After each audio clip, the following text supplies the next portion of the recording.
Fala galera, belezinha? Vamos fazer aqui uma revisão da nossa aula de hoje. Matéria interessantíssima inerente a pedidos e logo em seguida vamos falar de audiência de conciliação e contestação. Pera aí, vamos lá.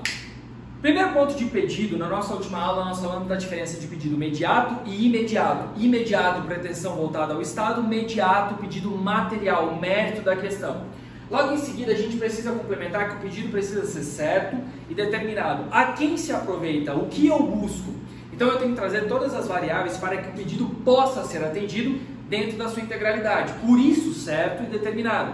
Ocorre que, sobre a ideia de determinado, a quem será atingido, quem será o objeto, quem vai ser dentro daquele contexto atingido pelas consequências daquele pedido, eu tenho aqui três excepcionalidades onde vão me permitir ingressar com uma hipótese genérica. Quais sejam? Primeiro, ideia de ações universais em razão da pluralidade, da possibilidade de várias pessoas estarem embarcadas dentro do mesmo contexto.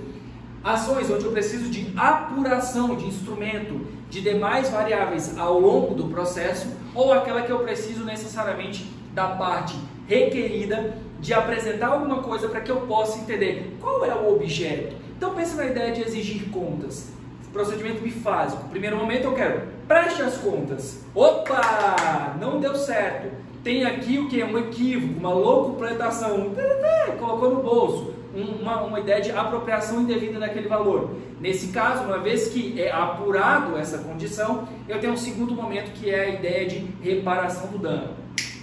Seguinte, caso de obrigações sucessivas, ou seja, aquela que eu tenho uma parcela sucessiva ao longo do período. Aquelas que não foram cumpridas, elas vão ensejar obviamente o seu pedido. Mas e aquelas que vencerem, as chamadas vincendas, também serão inclusas ao fim por um procedimento de liquidação.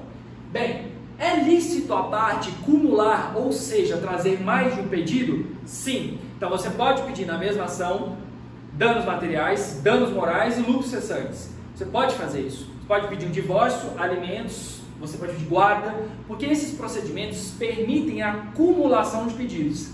E aí nós vamos colocar uma regrinha nos termos do artigo 327 sobre o que eu preciso respeitar. Primeiro, que eles sejam compatíveis entre si, que seja na mesma competência, no juiz que tem a mesma competência para decidir qualquer um deles se fossem apresentados de forma separada. E por fim, se o procedimento admite. Então veja, se o procedimento especial admite determinada circunstância de cumulação, então na ação de divórcio, é um procedimento especial, admite discutir guarda, reconhecimento de paternidade. Você tem ali, olha só, não que divórcio e reconhecimento de paternidade, mas veja, você tem ali na vara de família, divórcio, você pode pedir guarda e alimentos. A ação de reconhecimento de paternidade e alimentos. Então, embora sejam especiais, você permite dentro desse nicho a acumulação dos pedidos, ok? Respeitando compatibilidade, competência e o procedimento. Ainda sobre pedido, eu posso fazer um pedido principal e um pedido subsidiário. Por exemplo, eu quero exoneração de alimentos, mas subsidiariamente, caso não exonere a responsabilidade de alimentos, eu posso pedir a redução dos valores que já são pagos. Isso é chamado de pedido subsidiário. Lembra, sempre um pedido principal e um segundo pedido, caso o juízo não admita aquele primeiro pedido principal. Ainda sobre essa ideia de petição inicial, por fim, para a gente encerrar, sobre a possibilidade de aditamento ou alteração. Professor, eu posso mudar a minha petição inicial? A resposta é pode.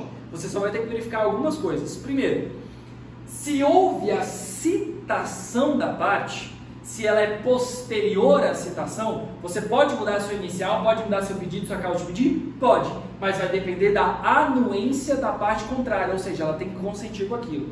Se for antes da citação, lembra, citação é um procedimento que dá ciência da existência de um processo. Vai ser apresentado ali uma contrafé, ou seja, cópia da inicial, a parte requerida vai falar, olha só, tem um processo contra mim nesses termos. Por conta disso, é que a gente tem a hipótese de que até a citação, ou seja, antes dela, você pode sim aditar ou modificar sem a anuência da outra parte. Se for depois, com consentimento. E tem um limite até quando eu posso aditar? Sim. Obviamente, se já houve a sentença, não tem como você mudar, porque o juiz já apreciou a demanda. Então, isso é interessante. Indeferimento e improcedência. Não vai ser o objeto principal da nossa turma de processo civil 1, mas pensa o seguinte, artigo 330. indeferimento da inicial. O juiz verificando que os elementos da petição inicial não estão presentes, seja legitimidade, interesse de agir ou documentos, que o pedido não tem nenhuma conclusão lógica, os fatos não trazem a conclusão lógica do pedido, ele vai falar: olha, parte, estou te intimando, comunicando o ato, para que emende a inicial, modifique, altere, esclareça, junte. Se tu não fizer isso, então o juiz vai falar: olha, como tu não apreciou dessa forma, respeitando a minha disposição, eu vou extinguir o feito sem resolver o seu mérito. É chamado de sentença terminativa, sem resolução do mérito. Na improcedência liminar, artigo 332, ele vai falar sobre uma excepcionalidade, quais sejam.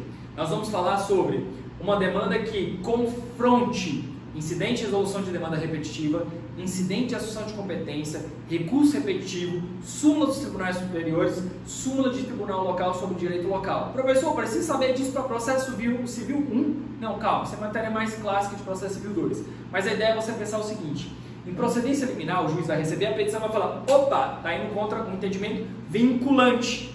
Por isso ele encerra a demanda julgando improcedente, sem nem ouvir a outra parte. A outra parte, quando ela for descobrir que existe um processo, já vai descobrir que ele nasceu ou morreu sem nem ela participar. Veja, é permitida a improcedência liminar, mas não é permitida a procedência liminar. Por quê? Procedência liminar ofende o direito de ampla defesa e contraditório, porque aqui nós estamos falando de uma sentença que apreciou o mérito. Sentença que aprecia o mérito é chamada de sentença definitiva. Quais são as hipóteses? Procedente, improcedente, parcialmente procedente. Beleza?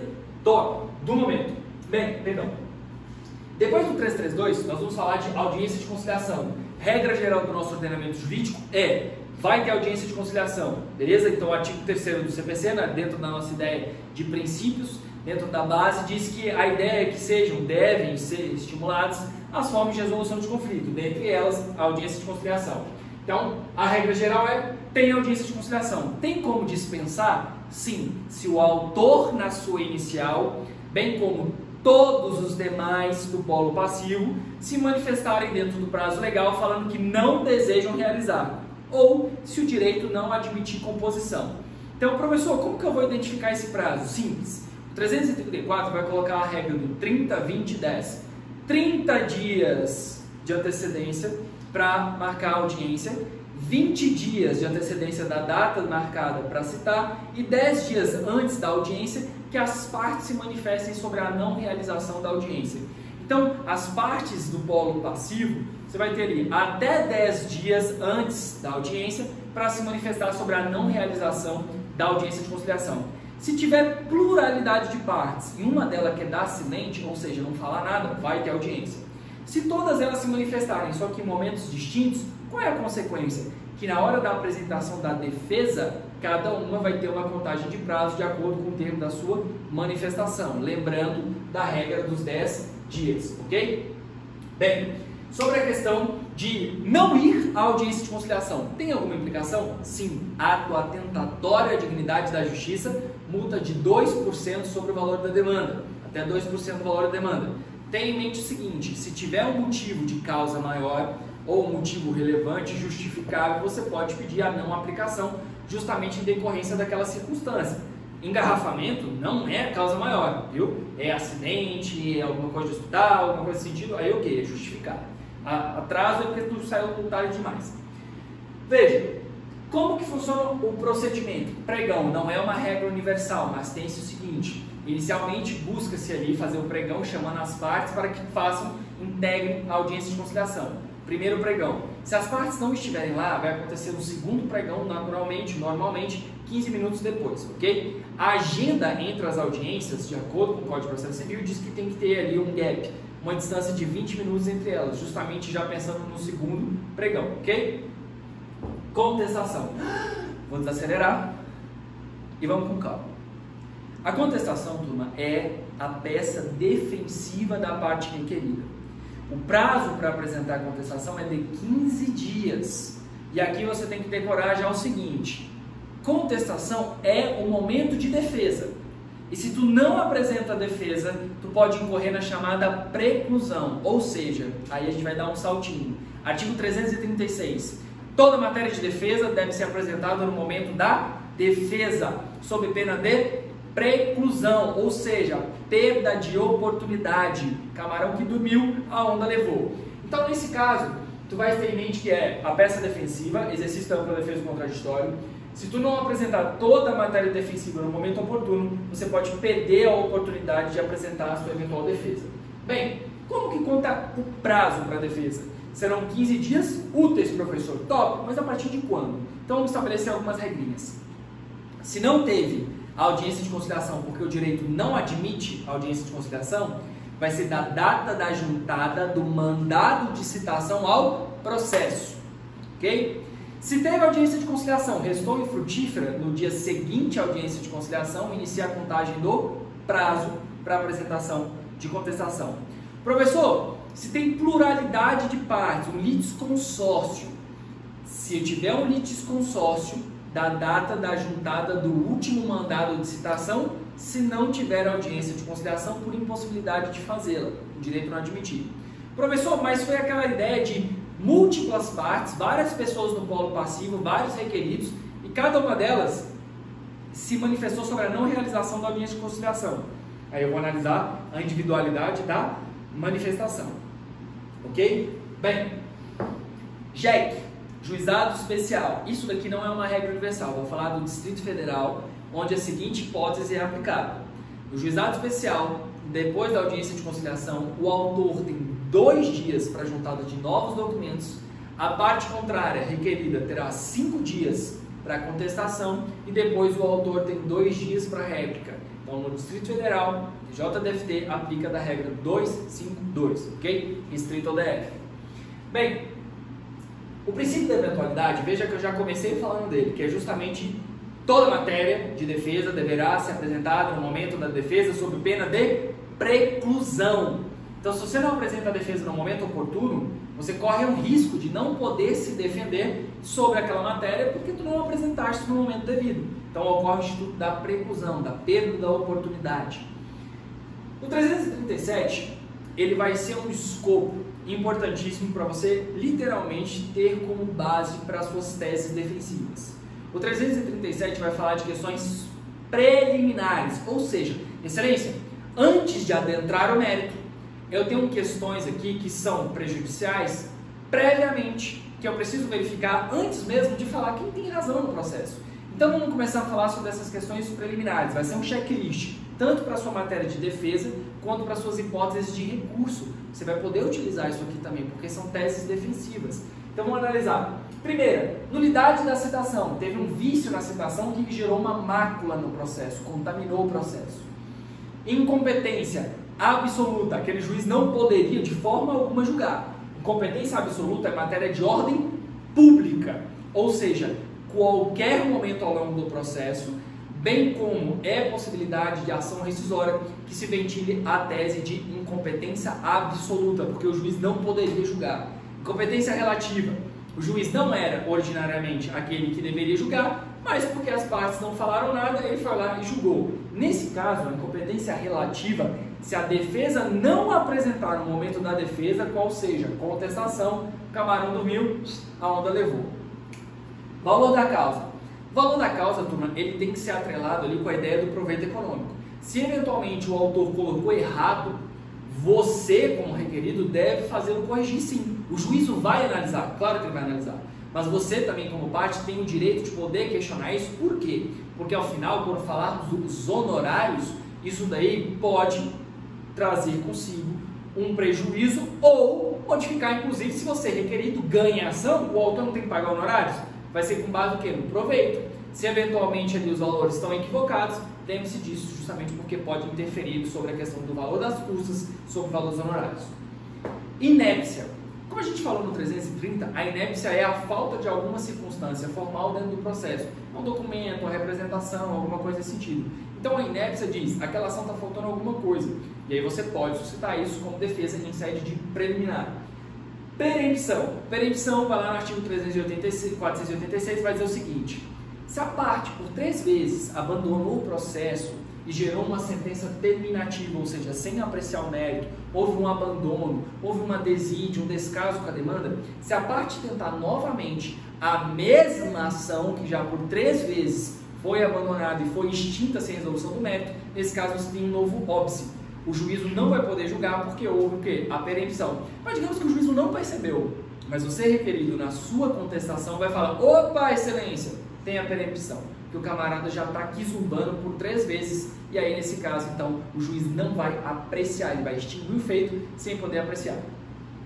Litispendência, quando eu tenho 2 processos sobre a mesma coisa, e aí você vai perguntar: são 2 processos idênticos, professores? Exato. E aí o que acontece? A ideia da litispendência é o seguinte: um dos 2 processos vai morrer. E qual deles vai morrer? Bem, aquele que foi registrado ou distribuído primeiro, ele vai ser prevento. Então, ele permanece vivo e o outro deve ser extinto. Coisa julgada, já houve a apreciação do pedido, transitou em julgado, ou seja, finalizou aquele processo, e agora uma pessoa quer rediscutir aquilo que já tinha sido discutido. E aí você pode apresentar em tese defensiva, que é a ofensa à coisa julgada. Conexão é a ideia de conexão continência, quando você fala da reunião dos processos. Falta de representação, inclusive para a própria inépcia, é possível verificar. Convenção de arbitragem, cláusulas compromissórias prevista no contrato, que diz que, em caso de conflito, usaremos a arbitragem. Se a parte não suscita isso em sede de defesa, o juízo vai continuar julgando. Então, se aqui nesse caso você comer bola e não apresentar essa impugnação, o camarão dormiu, a onda levou. Se o juiz indeferir a validade da cláusula compromissória, caberá recurso de agravo de instrumento nos termos do artigo 1015. Então isso daqui é importante, inclusive comporta recurso específico para essa decisão. A ausência de legitimidade e interesse de agir gera o quê? A mesma ideia do indeferimento da inicial, sentença extintiva sem resolução do mérito. Lembra? Artigo 17, condição da ação. Falta de caução, somente se a ação exigir caução, isso é excepcionalíssimo. E a concessão indevida da gratuidade de justiça. O autor entra com a ação, pede gratuidade de justiça, o juiz recebe a inicial, defere. Cabe recurso para você? Não. O deferimento não. O indeferimento ou a revogação cabe recurso, inclusive agravo. Nesse caso, a concessão indevida é o requerido falando: ô, excelência, peraí, esse autor não é pobre assim não. Então nesse caso nós vamos falar de concessão indevida, ok? E aí você pode suscitar. Bisu. Aqui nós falamos que a legitimidade ou interesse de agir é uma matéria que você pode suscitar de preliminar. Mas imagine o seguinte: você falou que a parte autora não é legítima. Ok, mas e se você falar: excelência, eu não sou legítimo, eu não tenho legitimidade passiva? Veja, vamos lembrar daquela hipótese aqui. Você lembra daquela brincadeira infantil? Você chega no camarada e fala: o Joaquim roubou pão na casa do João. Aí o João fala assim, aliás, o Joaquim, ele fala assim: eu não. E a segunda pergunta, velho, então quem foi? Porque basicamente, quando você fala eu não, o então quem foi é a ideia da ilegitimidade. Então, quem teria essa possibilidade de falar que seria a parte legítima? Neste caso, incumbe ao requerido, em sendo possível, a possibilidade de determinar quem seria a parte legítima, ok? Então, lembra desse detalhe. Outro ponto de cuidado. Vamos pensar o seguinte: toda matéria de defesa deverá ser apresentada no momento da defesa, ou seja, cabe ao requerido o ônus de impugnar de forma específica todos os elementos que são apontados contra ele, chamado de impugnação específica, sob pena de aqueles fundamentos do autor que não forem impugnados serem presumidos como verdadeiros. Beleza? Então essa seria a consequência. Exceções: se for defensoria pública ou advogado dativo, ou seja, aquele que vai estar defendendo a pessoa, né, representando ali o Estado que não tinha uma defensoria pública, pode fazer negativa geral, ok? Então essas são excepcionalidades. Ou então você nega a própria existência do fato e aí cria uma incompatibilidade com toda a tese do autor. Para a gente terminar aí a parte de estrutura, eu explico em sala. A defesa pode suscitar novas teses?